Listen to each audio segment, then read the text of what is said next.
Hello everyone, welcome to the premiere of The Lockdown. Let's give a round of applause to everyone. Yeah.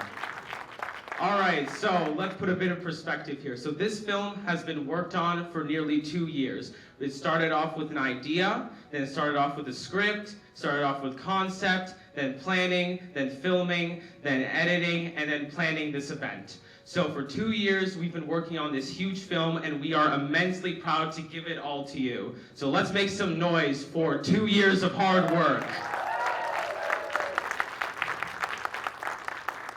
Now, we will start with the premiere of the film. We will start with showcasing it all. So everyone, let's sit back, relax, and enjoy this amazing film that we have prepared for you all. Thank you, thank you.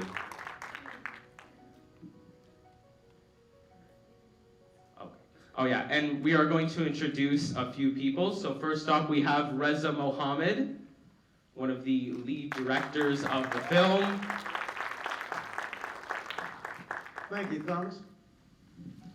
Well, folks, I would normally memorize this, but I'll just read it out.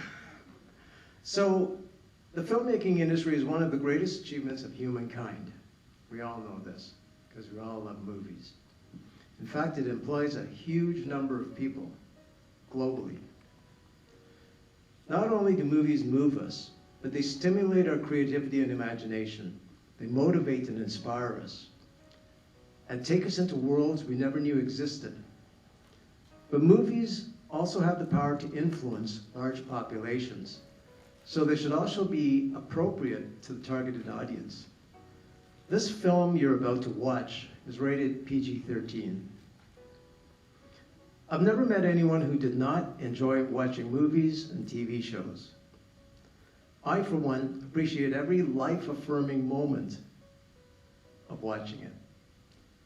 But more than this, I discovered I have a passion for making films. And yes, a bit late perhaps, but better late than never. With only a general knowledge of photography and videography, I was very interested in participating in the making of The Lockdown last summer, when Rain recommended me for the position of CEO at Windy Morning Productions. I felt that it was time to commit to a new adventure. With the filming of The Lockdown, I'm now familiar with such things as movie scripts, shot lists, casting, film methods, equipment, and post-processing and development. This includes video and audio editing, color grading, music, special effects, and other film production techniques. But more than this, I've come to realize just how enjoyable it is to work on set with other cast and crew members who are passionate about making films. Though it's only a short 12-minute film, the making of The Lockdown opened my eyes to what's possible. Now, I can only look forward to new possibilities for myself and others. In fact, this industry is all about creating possibilities. So I'm ready to fully support these talented high school filmmakers in any way I can, and I'm sincerely grateful to everyone who participated in the making of The Lockdown. Thank you. Thank you, Reza, so much for those amazing words. Now, to introduce the film that we have been working so very hard on, please welcome Rain Jandos. Thank you, Thomas. Good morning, everyone. Yeah, early morning showing, am I right? My gratitude to the Board of Directors for allowing me the privilege of hosting this auspicious occasion. I am Rain Jandos Mohammed, the Senior Vice President of HR and Project Management here at Windy Morning Productions. I also happen to be the director of The Lockdown. This film has been the culmination of my work with Windy Morning Productions. My earliest memories of employment with this company were spent working on projects such as A Family Journey and A Musical Movie. Truly creative names we had back then, huh? Having served Windy Morning Productions for 3 years, I have seen several employees come and go, many of whom were more than just colleagues. This company has faced numerous challenges over the course of its existence, but we have always risen to the occasion. It is individuals like Reza Mohammed, Beatrice Kokich, Nora Weens, Samuel Charette, Kira Laidman, TJ Flynn, Thomas Michu, and Logan McDonough who truly inspire me to do better.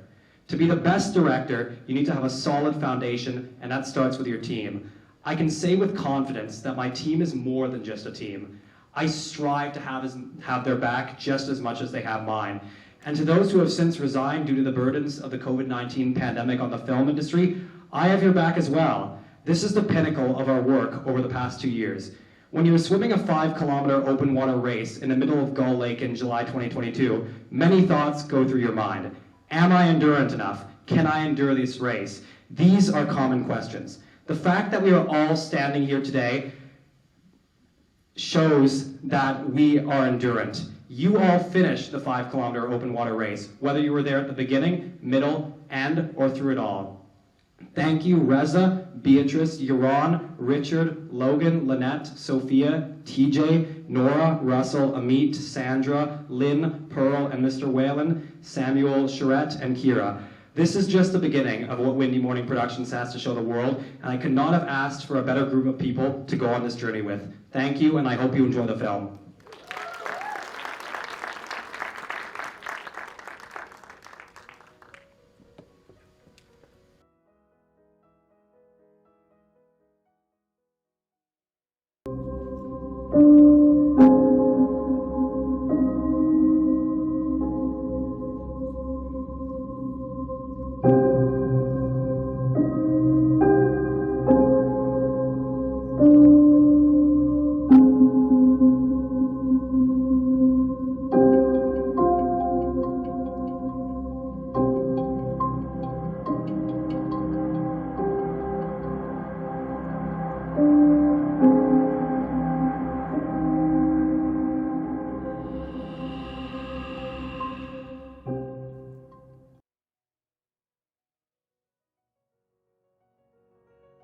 Never used this camera before, and I was just trying to like get my shots done, and I also didn't know the location, so it was a really like time-consuming first like figuring out how to do that. And then also I would say the makeup did take a while, and like throughout the day I had to touch it up a bunch of times, so it was probably like a lot of time. Almost time-consuming. Well, there was this one scene that I think everyone remembers, and it's the one scene where they're outside and they're debriefing, and the gym teacher comes forward and she's like, "What's happening?" That was actually Sandra, who's right there, not up with us, but yeah. So, yeah, that scene was difficult on so many levels. First of all, we didn't really have many extras, which was kind of on me as one of the primary casting directors. I didn't secure enough extras beforehand, so it was a little weird, but there's actually a little Easter egg if you look close where Logan's disguised as another student. He has his hoodie and he's like facing backwards like this, so we kind of had to use him twice. But yeah, that scene was time consuming because it was like 20 degrees outside, and so the line that the female deputy sheriff says who when they say they're missing a student, that took a very long time to film because the yeah, the actress playing, and this she's a very capable actress, and I'm not at all degrading anyone's image, but she would repeat who several times. So in the bloopers it's actually who. Like she would say it multiple times after, but the thing is, who is supposed to be the cue for the other actors to look and react to the sound? Because we don't actually play the sound, it's edited in after post-production, so there's a line that has to cue everyone to look. But the cue wasn't working properly, so it took probably about 45 takes before we got it right. It also got one of my top suits really sweaty, kind of my fault for wearing a suit to an outdoor film shoot in the summer.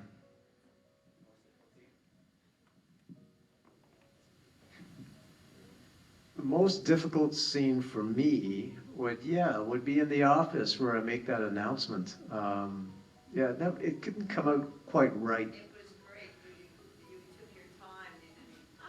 It took a few takes and a little reorganizing of script, but eventually it came out. I'm going to say the most difficult scene to film was probably the one in the bathroom. And reason being is because at first it took like, I want to say 20 minutes. No, not 20. No, way longer. Probably way longer? Yeah, like 45 minutes. For the camera. Yeah. And we also took different shots like from everywhere in the bathroom. So that was probably the most difficult one to film. Yeah, there was one time in the bathroom where Yaron, who is also one of the third assistant directors, he actually had to squat inside the sink because it was one of those oval sinks that I don't really know how much are used in schools nowadays. So we had to position the camera, and he was just squatting inside the sink. I don't know if you all remember that, but that was an interesting time. That shot was actually not really, was it used? Oh, it was. Yeah, it was interesting. Before we continue with the Q&A, I actually invite you all to partake in a little competition to win one of two things. So, do you all remember the scene where there is a banana, where the sheriff is holding a banana, and he's running to his patrol car holding a banana? Yeah, very comical, right? So, I invite you to take a guess out of 3 choices, the number of bananas we have to use to get it just right. And then you can win either, depending on your choice, an authentic uniform that we use for Sheriff Gladwell's character, or a poster that's up on one of those easels out there. So the options are 1 banana, 7 bananas, or 13 bananas. Does anyone want to take a crack at that?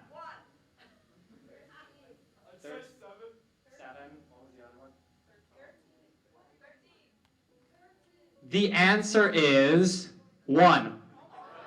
Good job to the woman in the coat, her coat. Yeah, it was actually 1 banana that we used, and I think it pretty much was. They were supposed to be having coffee and donuts as like a cliche thing, and then Beatrice was like, "No, I don't really like that, so we're just gonna use a banana instead." So Sandra generously donated part of her lunch to the cause. So it actually only ended up being 1, and that was the thing. We couldn't just throw it away. Like, it would have made more sense for him to just throw it on the ground, but we didn't. So it was 1 banana. What is your choice? Uniform or poster?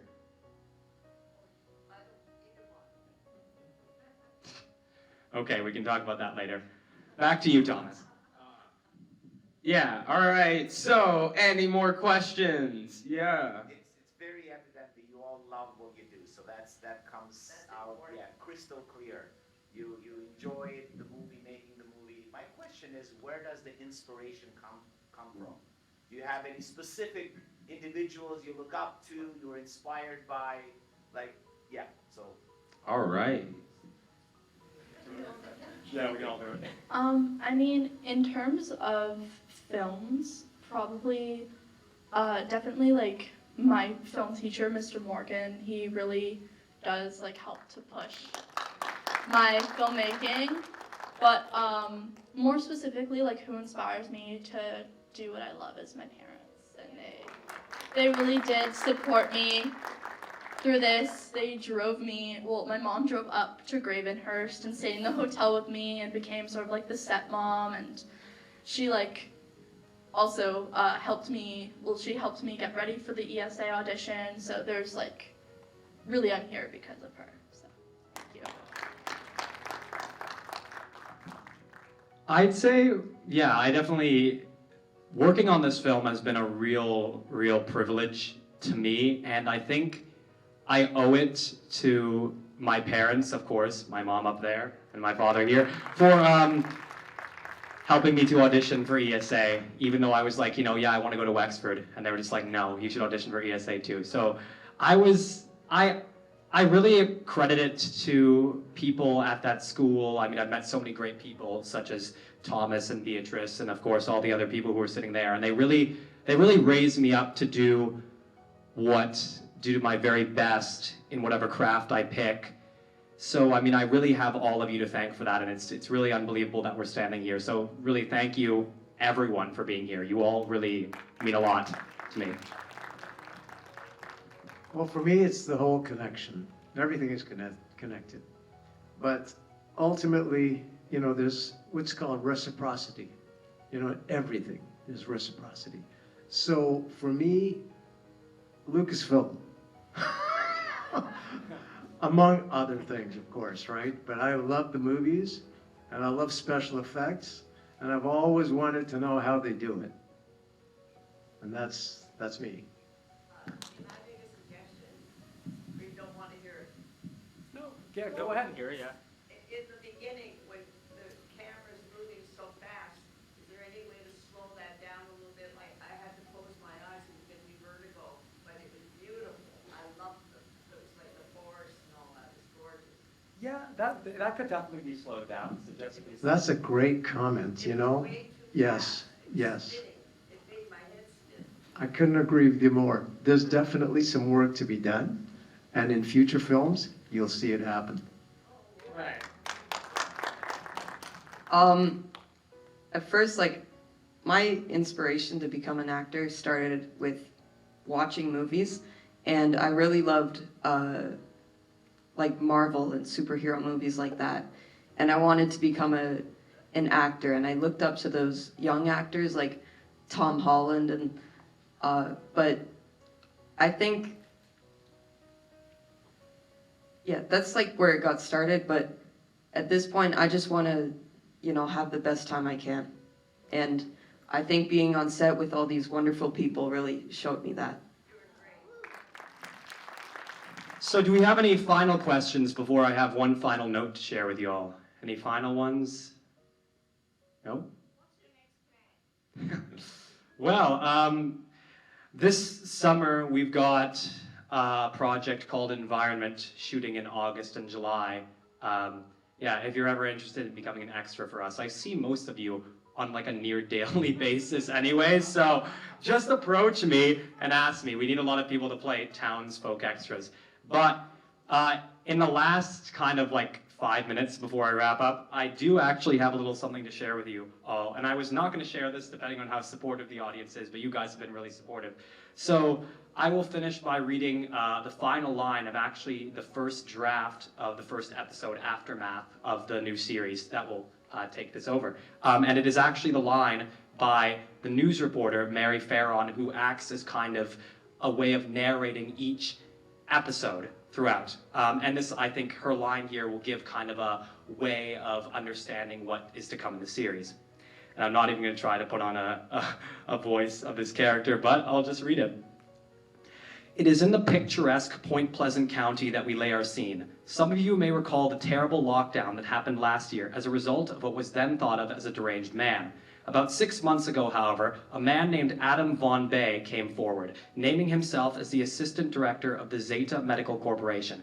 Now, an internet search of this company yields no results. However, from what Mr. Von Bay has told us, the ZMP is a company that utilizes donated human assets to achieve their goal of curing incurable diseases. Since then, an outpouring of skepticism from the citizens of Point Pleasant County and the world at large has occurred, with many conspiracy theorists questioning the ethicality of the corporation. The corporation goes to court tomorrow against renowned District Attorney Cindy Brown, who aims to fully hold ZMP accountable for the lockdown at Donway Middle School last year. This is Mary Farron reporting live from the Point Pleasant County News Desk. And I leave you with all of that. Feel free to approach us, and thank you for coming.